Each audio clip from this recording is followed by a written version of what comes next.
When making a horror sequel, it seems like a few things have to happen. You need to up the gore, up the nudity, and up the shock violence. And well, Feast 2 Sloppy Seconds definitely did that. But is that a good thing? Let's find out.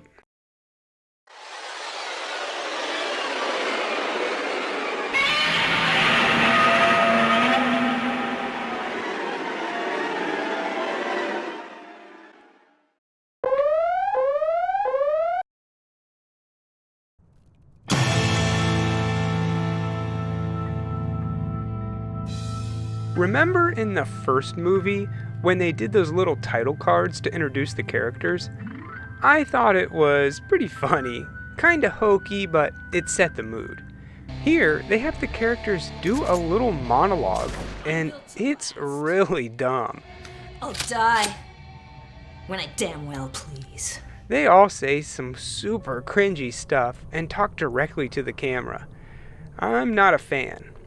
Anyway, it opens up with Biker Queen looking for her sister, Harley Mom, who's played by the same actor.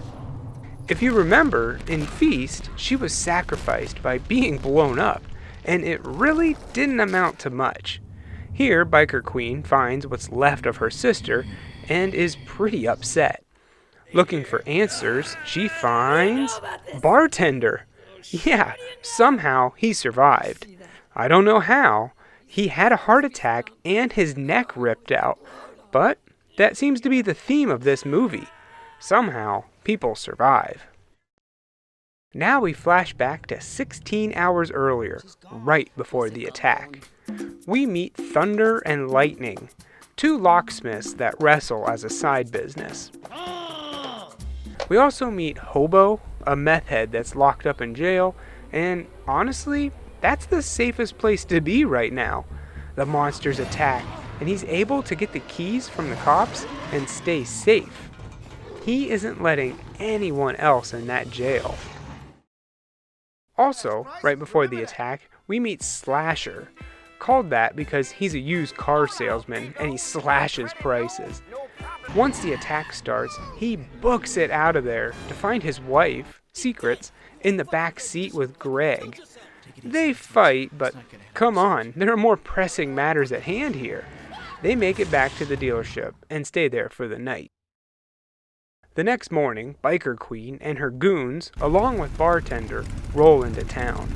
He tells her where they can find Bozo. That's who they blame for killing her sister.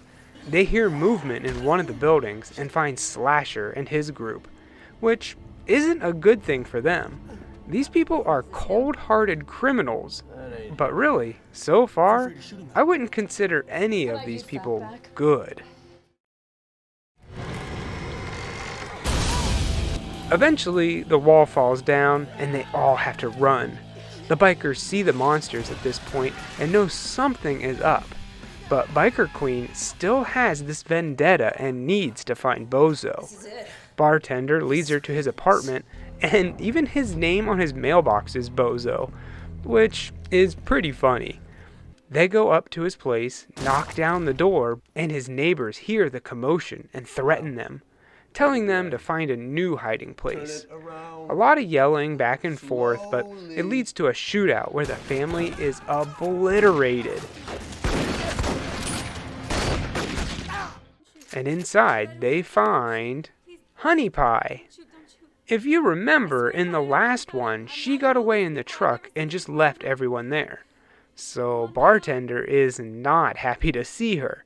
He beats the crap out of her for like 5 minutes, eventually pushing her out the window. But somehow she gets up and runs away. Okay, sure. The two groups, Slasher and the bikers, meet up with Thunder and Lightning, who manage to kill one of the creatures.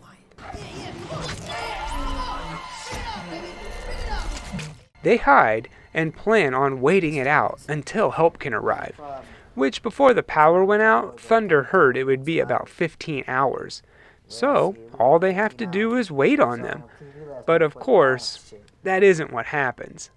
They have the bright idea that because Thunder and Lightning are locksmiths, that they can make a key for the jail and get in. Now, I'm no expert, but I'm sure that's not how it works. Can you make a key for a lock just by looking at it through a telescope? Anyway, while they're making the key, the others stay behind and decide to dissect the monster to find out how it works. Sounds like a really dumb idea to me, but sure, whatever.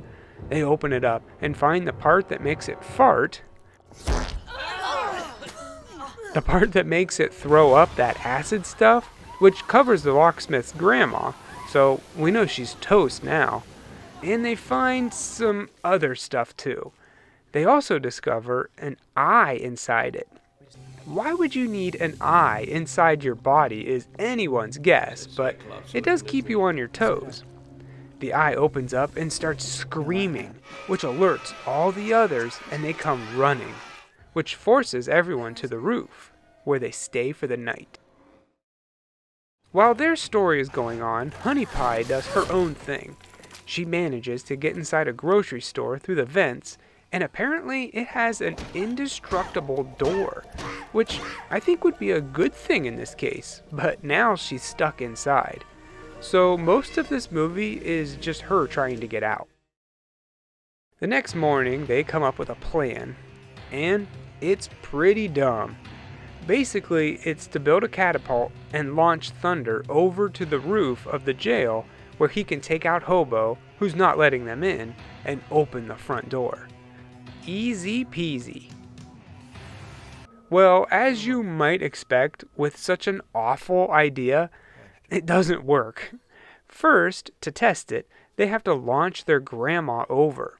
It's not like she's gonna survive anyway.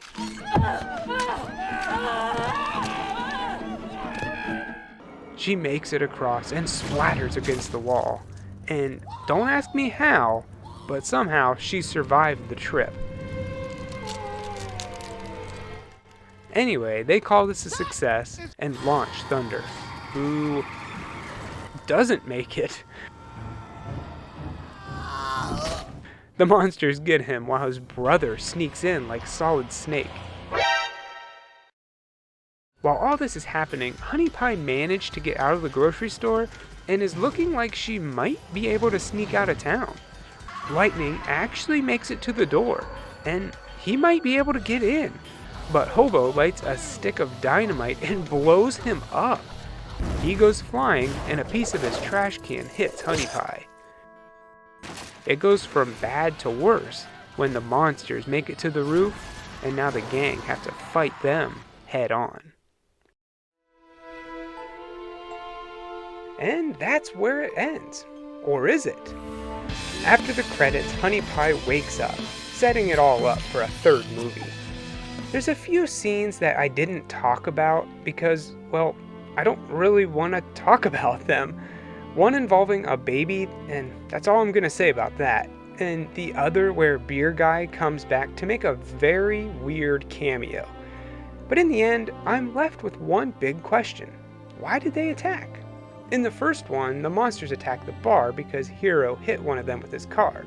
But now, they're just here to eat. Which is fine, but before it seemed like these creatures were always here, living in caves or something, but only got violent because one of their own died. But now, I don't know, maybe they escaped from a research facility, or maybe they're a crashed alien species? Beats me.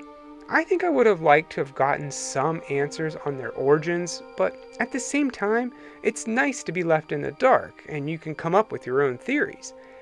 I didn't really like the look of the monsters as much. They just seemed to be a little more husky than in the first one.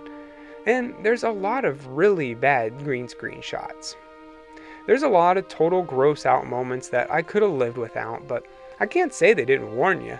The title of the movie is Feast 2 Sloppy Seconds. If you really enjoyed the first Feast, you might enjoy this. I give it 2 catapults out of 4. Hola, amigos. No credito, no problemo.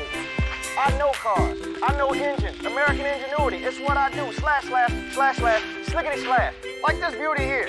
$29.99 slash $9.99. No credit, no problem.